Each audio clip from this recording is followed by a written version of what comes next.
I opened a drawer and froze. Inside were stacks of papers, every fraudulent contract I had ever created, neatly filed and dated, some even signed in my own hand. The cabinet wasn't supposed to be there. Tall and steel gray, it stood against the wall, its drawers labeled with the names of clients, enemies, friends, long buried. I open one drawer, it glides out without a sound, and inside I find my own shirt, neatly folded. The fabric is still warm, as though I had just taken it off. I never intended these words to be read by anyone but myself. A memoir, if one could call it that, begun not for posterity, but for defense. A private cross-examination. I was a lawyer by training, an accountant by necessity, and a cleaner of records by survival. Every profession carries its tools. The surgeon has the scalpel, the mason his trowel. Mine were ledgers, footnotes, and silence. It was late, one evening indistinguishable from the last.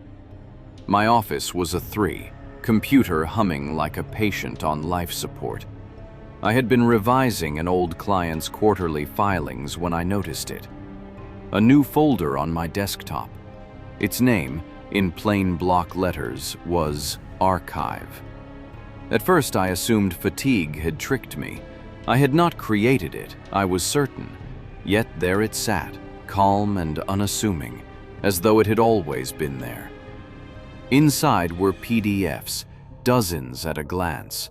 The file names carried a terrible familiarity.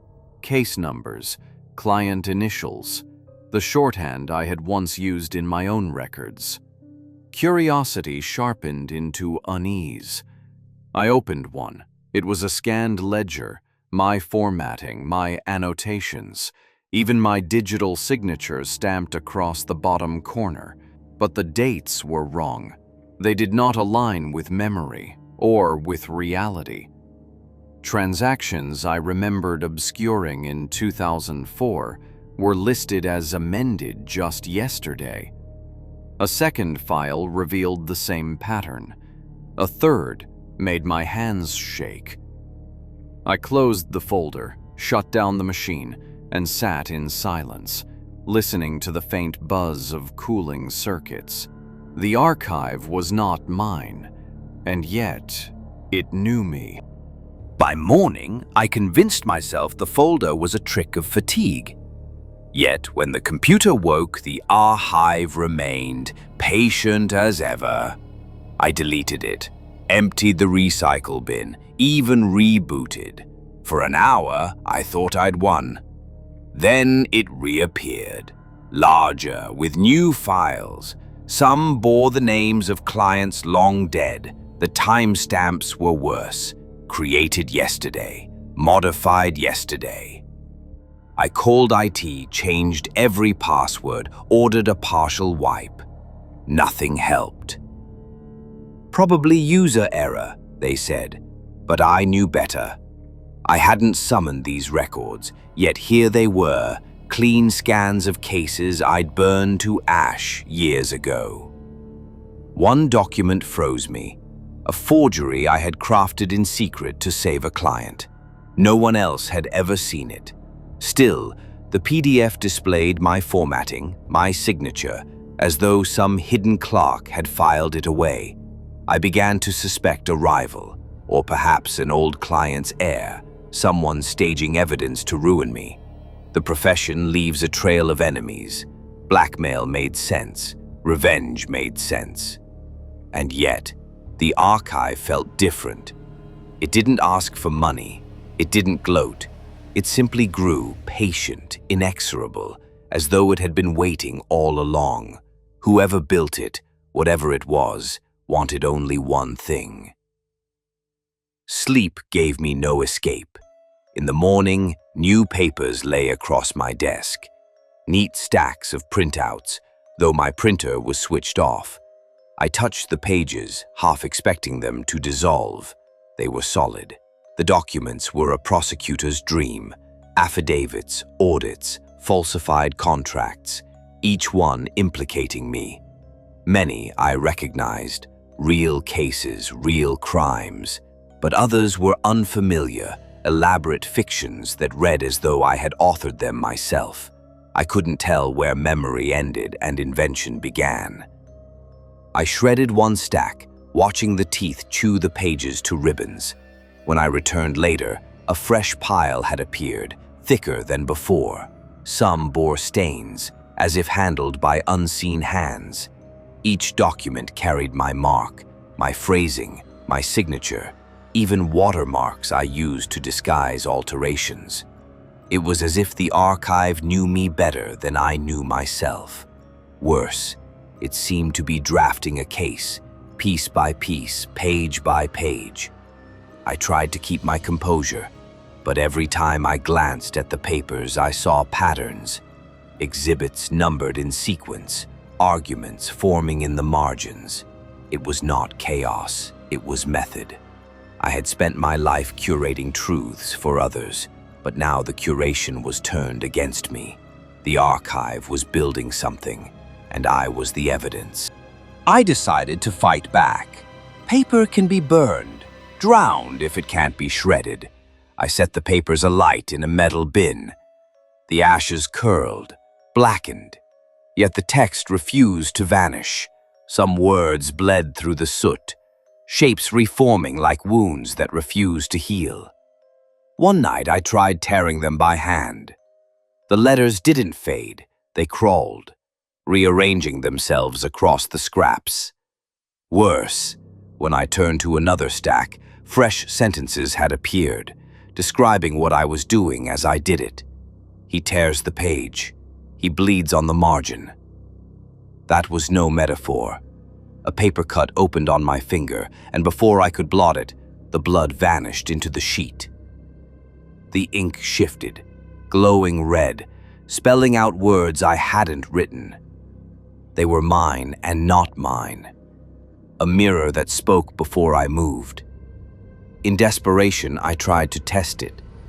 I scribbled nonsense on a blank page, random phrases, broken sums, to see if the archive would echo it back. Instead, it anticipated me. The next sheet already contained my words, neat and complete, waiting for my pen to catch up. I told myself it was exhaustion, hallucination born of sleepless nights. But the archive no longer needed a screen. It had learned to breathe through paper, through blood, through me.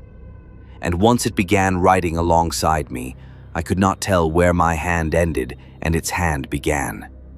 The night the cabinets arrived, I stopped pretending it was only paper. I woke to a metallic groan, like drawers sliding open in an empty office.